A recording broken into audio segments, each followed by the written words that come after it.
You're up. The first hot air balloon flight was in 1783, 120 years before the Wright brothers, making hot air ballooning the oldest and the first form of flight.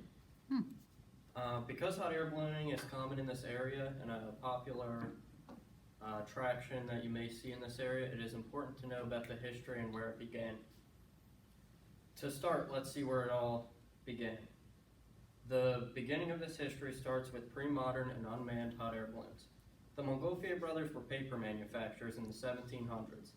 In that time, that was a high-tech industry, and at the end of the night, they would throw all their scraps onto the fire and watch them rise into the air. And they saw the scraps flying in the air and thought that maybe they can harness this smoke and fly through the air. So they started to begin building a balloon and filled it with smoke, and it flew. Today we know it's not the smoke that makes that fly, it is actually the heat that makes it fly, but without that we would have gotten nowhere.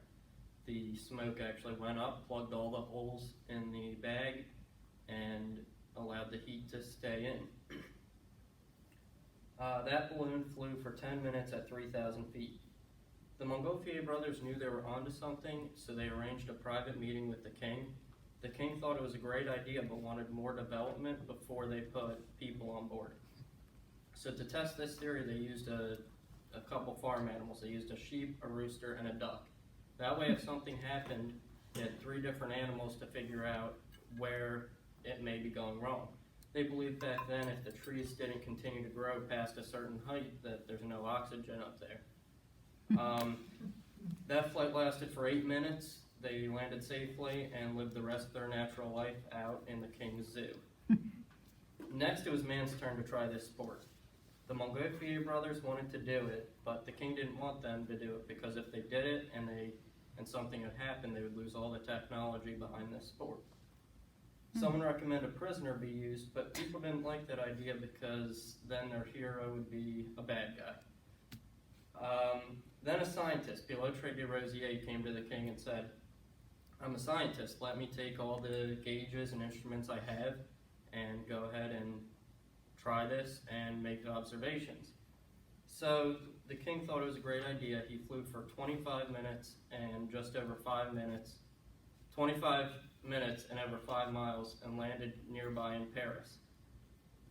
When he landed, he told everyone about the flight, how the women and children were waving, all the scenery and livestock he saw, and how it was a success.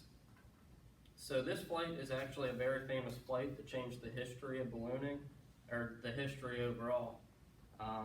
The pilot, being Pilotry de Rosier, transformed what we call someone who flies an aircraft today a pilot. Without the history of ballooning, we would not be where we are today. The modern hot air ballooning style is similar yet very different. The modern day hot air ballooning began with the 1960s version of Ed Yost's balloon, which was the first balloon that actually had a heat source on board, which was propane. Modern day hot air balloons use propane, which power the 15 million BTU burners that are on board.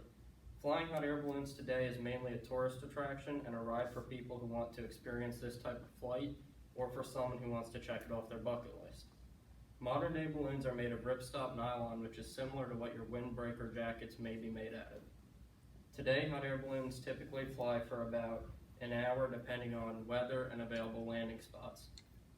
So because hot air balloons don't have steering wheels, there's no way to really control where they're going, so they use different patterns of wind gusts at different altitudes. So that being said, they land in neighborhoods, sports fields, backyards, or any other open areas where they can safely land. In conclusion, although hot air ballooning has changed slightly over time, it hasn't really changed that much. In summary, hot air ballooning has 3 distinct developments of where it began, new chapters, and how it became what it is today. Can you imagine what aviation would be like today without the first form of flight? Would airplanes ever become invented? Would helicopters become invented? Thank you. Really good.